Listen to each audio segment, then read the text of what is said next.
Mais le plus grand honneur rendu à saint Thomas, réservé à lui seul, et qu'il ne partagea avec aucun des docteurs catholiques, lui vint des pères du Concile de Trente. Ils voulurent qu'au milieu de la Sainte Assemblée, avec le livre des divines Écritures et des décrets des pontifes suprêmes, sur l'autel même, la somme de Thomas d'Aquin fut déposée ouverte pour qu'on pût y puiser des conseils, des raisons, des oracles. C'est ainsi que parle Léon XIII de saint Thomas d'Aquin et de sa somme théologique dans son encyclique Aeterni Patris. La somme théologique, cet ouvrage colossal qui aborde plus de 600 questions réparties sur quelques 3000 articles, s'est progressivement imposé comme référence absolue en la matière dans le monde catholique, à tel point que la majorité des auteurs qui lui ont succédé, qu'ils soient philosophes, théologiens ou essayistes, se réclameront pour la plupart des écrits du docteur angélique et se qualifieront eux-mêmes de penseurs thomistes.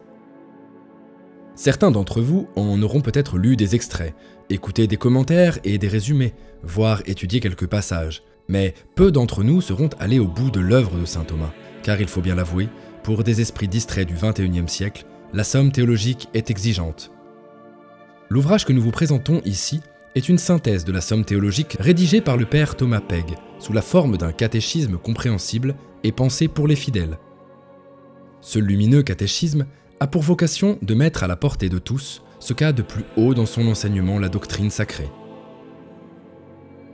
L'ouvrage se divise en 3 grandes parties. La première est consacrée à Dieu, la seconde à l'homme et la troisième à Jésus-Christ. Chacune de ces parties est formée de chapitres qui contiennent de nombreuses questions et réponses sur une thématique donnée.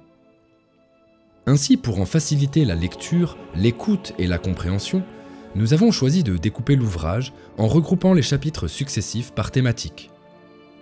En conséquence, le nombre de vidéos et leur durée variera selon le nombre de chapitres afférents à la thématique donnée. Dans ces 4 premiers chapitres, saint Thomas s'emploie à définir ce qu'est Dieu. Dans le premier chapitre, il aborde la question de son existence sous l'angle de la causalité. Il démontre ainsi de façon logique que tout ce qui existe nécessite une cause à son existence, si bien qu'en remontant la chaîne causale, on arrive inévitablement à l'existence d'une cause première de tout. Dans le second chapitre, saint Thomas précise la nature de ce Dieu et nous indique la façon de l'envisager et de le connaître. Ensuite, au chapitre 3, saint Thomas s'attarde sur la façon dont Dieu fonctionne en décrivant le mode de ses opérations, ce qui nous permet d'appréhender petit à petit le périmètre dans lequel Dieu intervient. Enfin, au chapitre 4, saint Thomas développe en détail l'aspect trinitaire du Dieu chrétien en expliquant la nature et le rôle fondamental de chacune des 3 personnes qui fondent la Trinité.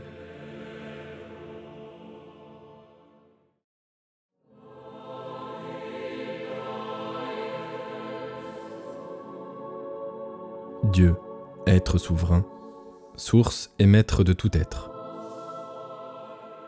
Chapitre 1. Existence.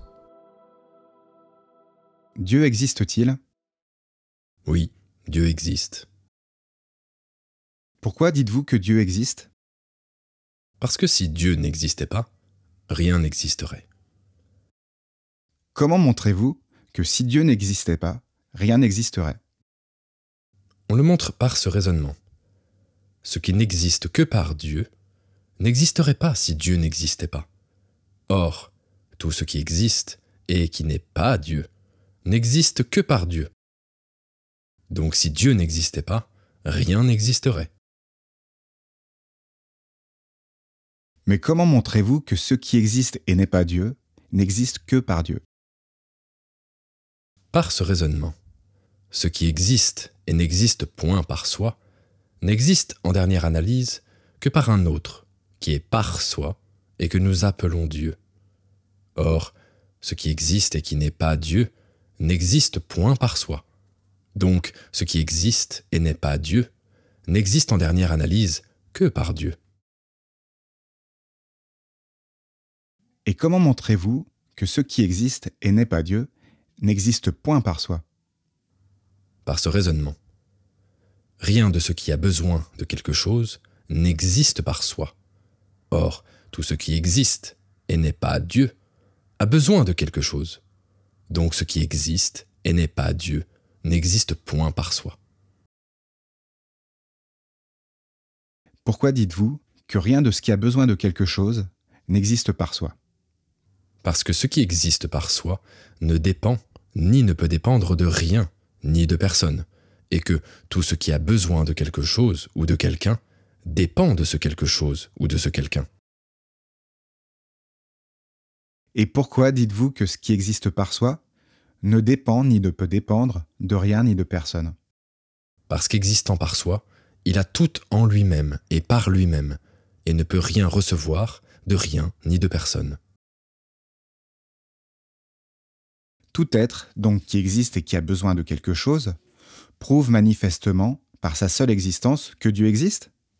Oui, tout être qui existe et qui a besoin de quelque chose prouve manifestement, par sa seule existence, que Dieu existe. Que font donc ceux qui nient Dieu? Ils affirment équivalemment que ce qui a besoin de tout n'a besoin de rien. Mais c'est là une contradiction. Exactement, on ne peut nier Dieu sans se contredire. C'est donc une véritable folie de nier Dieu? Oui, c'est une véritable folie de nier Dieu. Chapitre 2. Nature et attributs. Qu'est-ce que Dieu? Dieu est un esprit en 3 personnes, créateur et souverain maître de toutes choses. Que voulez-vous dire quand vous dites que Dieu est un esprit? Je veux dire qu'il n'a point de corps comme nous, et qu'il est libre de toute matière, ou même de toute nature distincte de son être. Que s'ensuit-il de cela pour Dieu? Il s'ensuit que Dieu n'est pas un être comme les autres êtres, qui ne sont que tel ou tel particularisé, mais qu'il est, au sens le plus vrai, le plus transcendant et le plus absolu, l'être même. Dieu est-il parfait? Oui, Dieu est parfait, car il ne lui manque rien. Dieu est-il bon? Oui, Dieu est la bonté même, car il est le principe et le terme de tout amour. Dieu est-il infini? Oui, Dieu est infini, car il n'est limité par rien. Dieu est-il partout? Oui, Dieu est partout, car tout ce qui est en lui et par lui. Dieu est-il immuable? Oui, Dieu est immuable, car il n'a rien à acquérir. Dieu est-il éternel? Oui, Dieu est éternel, car il n'y a pas de succession en lui. Y a-t-il plusieurs dieux? Non, il n'y a qu'un seul Dieu. Pourquoi affirmez-vous de Dieu ces divers attributs? Parce que s'il ne les avait pas, il ne serait plus lui-même. Comment montrez-vous que si Dieu n'avait pas ces attributs, il ne serait plus lui-même? Parce que Dieu ne serait plus lui-même s'il n'était pas celui qui existe par soi. Or, celui qui existe par soi doit être parfait, car il a tout en lui-même. Et s'il est parfait, il est nécessairement bon. Il doit être infini, sans quoi quelque chose aurait action sur lui pour le limiter. Et s'il est infini, il faut qu'il soit partout. Il doit être immuable, sans quoi il serait à la recherche de quelque chose. Et s'il est immuable, il est éternel, le temps étant une succession qui implique le changement. D'autre part, étant infiniment parfait, il ne peut être qu'un. 2 infiniment parfaits étant absolument impossible, car l'un n'aurait rien, par où il se distinguerait de l'autre. Pouvons-nous voir Dieu sur cette terre? Non, nous ne pouvons pas voir Dieu sur cette terre, notre corps mortel y faisant obstacle. Pourrons-nous voir Dieu au ciel? Oui, nous pourrons voir Dieu au ciel des yeux de l'âme glorifiée. Comment pouvons-nous connaître Dieu sur cette terre? Nous pouvons connaître Dieu sur cette terre par la raison et par la foi. Qu'est-ce que connaître Dieu sur cette terre par la raison? C'est connaître Dieu à l'aide des créatures qu'il a faites. Et qu'est-ce que connaître Dieu sur cette terre par la foi? C'est connaître Dieu parce qu'il nous a dit lui-même de lui-même. De ces 2 sortes de connaissances que nous pouvons avoir de Dieu sur cette terre, quelle est la plus parfaite? C'est, à n'en pas douter, la connaissance que nous avons de lui par la foi, car elle nous fait atteindre Dieu sous un jour que la raison ne pouvait même pas soupçonner. Et bien que ce jour soit encore pour nous mêlé d'ombre et d'obscurité impénétrables, il est cependant comme un commencement du jour de la vision au ciel, dont la pleine clarté constituera notre bonheur pendant toute l'éternité. Quand nous parlons de Dieu, ou que nous nous exprimons à son sujet, les mots ou les termes que nous employons ont-ils un sens précis et que nous puissions légitimer ? Assurément, car ces termes ou ces mots, bien qu'usités d'abord pour désigner les perfections de la créature, ont pu être transférés ensuite à désigner ce qui, en Dieu, correspond à ces mêmes perfections.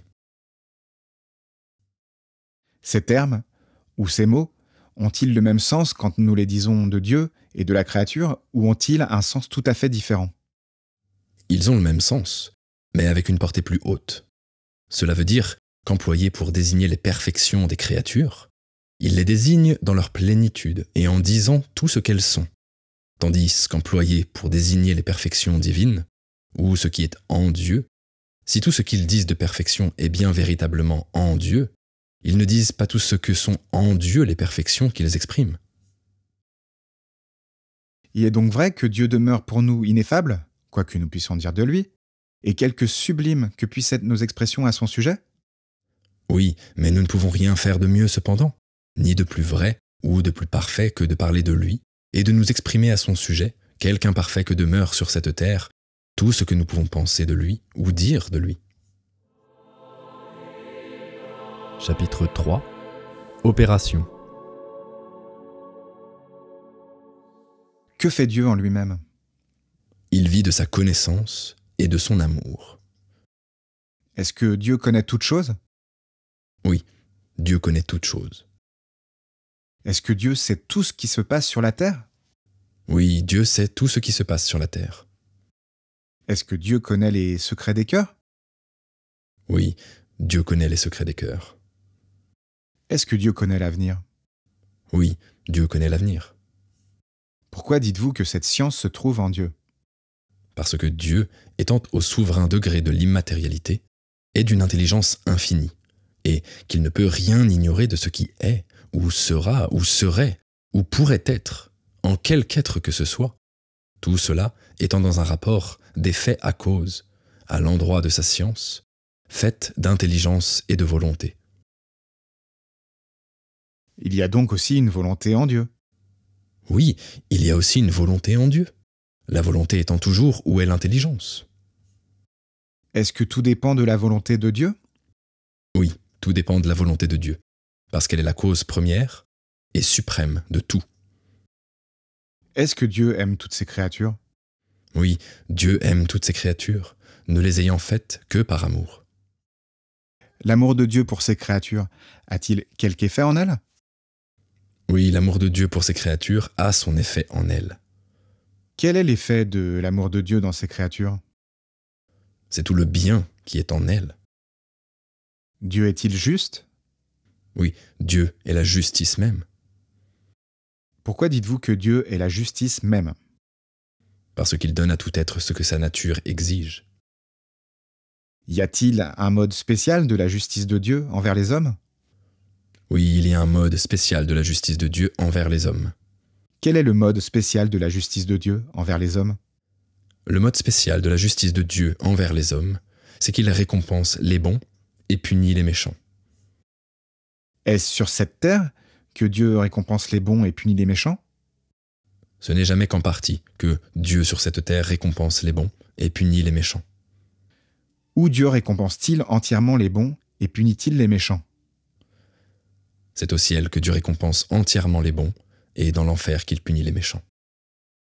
Y a-t-il en Dieu la miséricorde ? Oui, il y a en Dieu la miséricorde. En quoi consiste la miséricorde de Dieu ?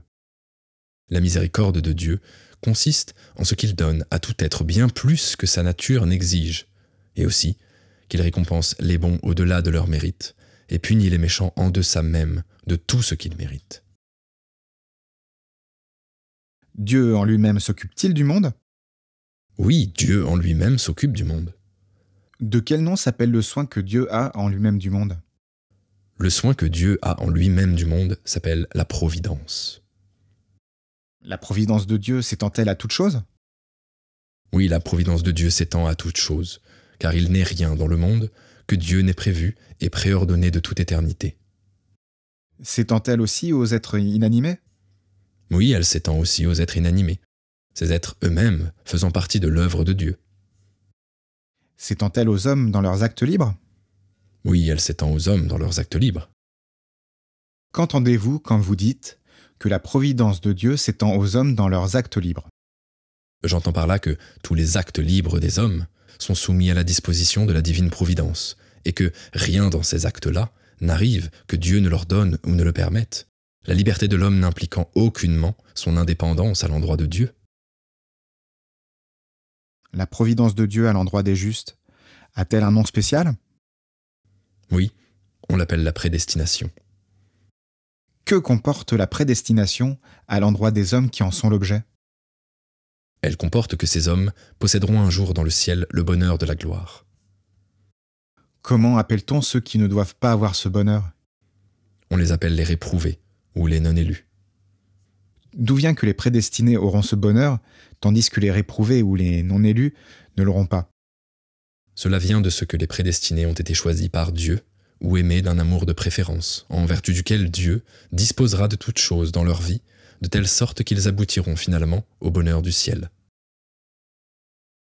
Et pourquoi les réprouvés ou les non-élus n'aboutiront-ils pas finalement au même bonheur? Parce qu'ils n'auront pas été aimés du même amour que les prédestinés. Mais n'est-ce pas là une injustice de la part de Dieu? Non, parce que Dieu ne doit à personne le bonheur du ciel, et que ceux qui l'auront ne l'auront que par grâce. Ceux qui ne l'auront pas, seront-ils punis de ne pas l'avoir? Ils ne seront punis de ne pas l'avoir qu'en raison d'une faute qu'il y aura de leur part à ne pas l'avoir. Comment peut-il y avoir faute de la part des hommes à ne pas avoir le bonheur du ciel? Il peut y avoir faute de leur part en ce que Dieu aura offert ce bonheur à tous, et que l'homme étant libre, il aura pu ne pas répondre à l'offre que Dieu lui faisait, ou mépriser cette offre en lui préférant autre chose. Ce mépris ou le choix d'une chose contraire est-il une injure faite à Dieu? C'est une injure très grave faite à Dieu, et qui mérite les plus grands châtiments quand elle est le fait d'un péché personnel. Ceux qui répondent à l'offre de Dieu et qui arrivent au bonheur du ciel, doivent-ils à Dieu lui-même d'avoir ainsi répondu à son offre et mériter le bonheur? Oui, ils devront tout cela au choix de la prédestination divine. Ce choix est-il fait de toute éternité en Dieu? Ce choix est fait de toute éternité en Dieu. Que comporte ce choix à l'endroit de ceux qui en sont l'objet? Il comporte que Dieu a fixé pour eux une place dans son ciel et que par l'action de sa grâce, il les mettra en mesure de la posséder un jour. Que doivent faire les hommes à la pensée de ce choix éternel de la prédestination en Dieu? Ils doivent, par un abandon complet à l'action de la grâce, se donner à eux-mêmes, autant qu'il est possible sur cette terre, la certitude qu'ils sont du nombre des prédestinés. Dieu est-il tout-puissant? Oui, Dieu est tout-puissant, Pourquoi dites-vous que Dieu est tout-puissant? parce que Dieu étant l'être même, tout ce qui ne répugne pas à être lui demeure soumis. Dieu est-il heureux? Oui, Dieu est le bonheur même, car il jouit en infini du bien infini qui n'est autre que lui.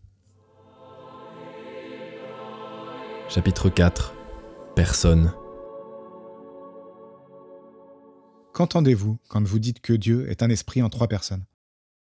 J'entends qu'ils sont trois, à être chacun le même esprit qui est Dieu, avec tous les attributs de la divinité. Quels sont les noms de ces trois personnes qui sont le même Dieu, avec tous les attributs de la divinité? On les appelle le Père, le Fils et le Saint-Esprit. Qu'est-ce que le Père en Dieu? C'est celui qui, sans avoir de principe, engendre le Fils et de qui procède le Saint-Esprit. Qu'est-ce que le Fils en Dieu? Le Fils est celui qui est engendré par le Père et de qui, en même temps que du Père, procède le Saint-Esprit. Qu'est-ce que le Saint-Esprit en Dieu? C'est celui qui procède du Père et du Fils. Ces trois personnes en Dieu sont-elles distinctes de Dieu lui-même? Ces trois personnes en Dieu ne sont pas distinctes de Dieu lui-même. Sont-elles distinctes entre elles? Elles sont distinctes entre elles. Qu'entendez-vous quand vous dites que les trois personnes en Dieu sont distinctes entre elles? J'entends que le Père n'est pas le Fils ni l'Esprit Saint, que le Fils n'est ni le Père ni l'Esprit Saint, que l'Esprit Saint n'est ni le Père ni le Fils. Ces trois personnes peuvent-elles être séparées les unes des autres? Ces trois personnes ne peuvent pas être séparées les unes des autres. Sont-elles ensemble de toute éternité? Elles sont ensemble de toute éternité.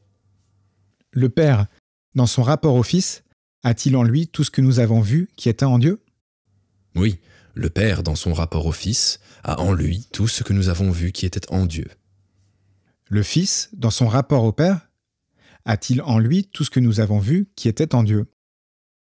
Oui, le Fils, dans son rapport au Père, a en lui tout ce que nous avons vu qui était en Dieu.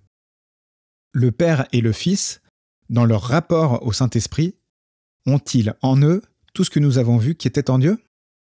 Oui, le Père et le Fils, dans leur rapport au Saint-Esprit, ont en eux tout ce que nous avons vu qui était en Dieu. Le Saint-Esprit, dans son rapport au Père et au Fils, a-t-il en lui tout ce que nous avons vu qui était en Dieu? Oui, le Saint-Esprit, dans son rapport au Père et au Fils, a en lui tout ce que nous avons vu qui était en Dieu. Sont-ce trois dieux qui ont ainsi rapport entre eux de toute éternité en Dieu? Non, ce ne sont pas trois dieux, mais trois personnes qui s'identifient chacune au même Dieu et qui demeurent cependant pleinement distinctes entre elles. Ces trois personnes en Dieu forment-elles entre elles une véritable société? Oui, ces trois personnes en Dieu forment entre elles une véritable société, qui est même la plus parfaite de toutes les sociétés. Pourquoi dites-vous que la société des trois personnes en Dieu est la plus parfaite des sociétés? Parce qu'ils sont trois, dont chacun est le même infini en perfection, en durée, en science, en amour, en puissance, en bonheur, et qui jouissent d'eux-mêmes au sein de la divinité. Comment savons-nous qu'il y a ainsi trois personnes en Dieu? Nous savons qu'il y a ainsi trois personnes en Dieu par la foi. La raison sans la foi pourrait-elle savoir qu'il y a trois personnes en Dieu? Non, la raison sans la foi ne pourrait pas savoir qu'il y a trois personnes en Dieu. Et quand nous savons par la foi qu'il y a trois personnes en Dieu, la raison peut-elle le comprendre? Non, même quand nous savons par la foi qu'il y a trois personnes en Dieu, la raison ne peut pas le comprendre. Comment s'appellent ces vérités que nous connaissons par la foi sans que la raison puisse les comprendre? On les appelle des mystères. L'existence des trois personnes en Dieu est donc un mystère? Oui, c'est même le plus profond de tous les mystères. Comment s'appelle ce mystère des trois personnes en Dieu? Il s'appelle le mystère de la Sainte Trinité. Pourrons-nous connaître, un jour, en lui-même, le mystère de la Sainte Trinité? Oui, nous pourrons connaître un jour en lui-même le mystère de la Sainte Trinité, et cette connaissance fera notre bonheur éternel au ciel. Ne pouvons-nous pas, sur cette terre, entrevoir quelque chose des harmonies du mystère de la Sainte Trinité en considérant la nature des opérations qui sont le propre des esprits?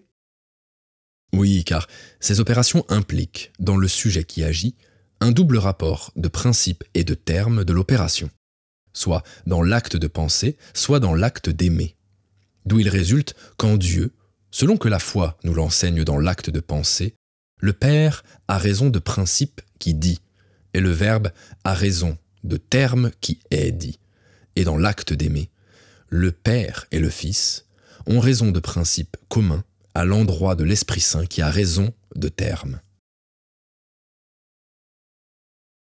Qu'est-ce donc qui fonde en Dieu le mystère de la Sainte Trinité? C'est l'infinie richesse ou la fécondité de sa nature qui fait qu'il y a place en elle pour de mystérieuses processions d'origine. Comment s'appellent ces processions d'origine en Dieu? Elles s'appellent la génération et la procession. Que s'ensuit-il de cette génération et de cette procession en Dieu? Il s'ensuit qu'entre chacun des deux termes de la génération et de la procession existent des relations réelles que ces divers termes constituent. Quelles sont ces relations en Dieu? Ce sont, au nombre de 4, la paternité et la filiation. l'aspiration active et la procession, ou l'aspiration passive. Ces relations en Dieu sont-elles la même chose que les personnes divines? Oui, ces relations en Dieu sont la même chose que les personnes divines. Pourquoi y a-t-il donc 4 relations et n'y a-t-il que 3 personnes en Dieu? Parce que l'une des relations, l'aspiration active, ne s'oppose en point d'une opposition relative à la paternité et à la filiation, mais au contraire, convenant à l'une et à l'autre, il s'ensuit que les deux mêmes personnes, qui sont constituées l'une par la paternité, l'autre par la filiation, peuvent et doivent être le sujet de l'aspiration active qui, dès lors, ne constitue pas une personne, mais convient toutes ensemble à la personne du Père et à la personne du Fils. Y a-t-il un certain ordre, en Dieu, entre les personnes divines? Il y a l'ordre d'origine qui permet au Fils d'être envoyé par le Père et au Saint-Esprit d'être envoyé par le Père et par le Fils. Quand les personnes divines agissent d'une action autre que les actes notionnels, qui sont l'acte de dire ou d'engendrer et l'acte de spirer, agissent-elles d'une seule et même action commune à toutes trois? Oui, et c'est ainsi que l'acte de penser et l'acte d'aimer conviennent à toutes les 3 personnes, et, de même, toutes les actions qui aboutissent à quelque effet en dehors de Dieu. N'y a-t-il pas, cependant, certains actes ou certains principes d'action qu'on attribue plus spécialement à telle ou telle personne? Oui, et l'on fait ces sortes d'attributions en raison d'une certaine harmonie que ces actes ou ces principes d'action présentent avec les caractères distinctifs de telle ou telle personne. C'est ainsi qu'on attribue par mode d'appropriation la puissance au Père, la sagesse au Fils et la bonté à l'Esprit Saint, bien qu'elles conviennent également à toutes 3. Lors donc que nous parlons de Dieu dans ses rapports avec le monde extérieur, s'agit-il toujours de Dieu dans l'unité de sa nature et dans la trinité de ses personnes? Oui, à la seule exception de ce qui a trait à la personne du Verbe dans les mystères de son incarnation.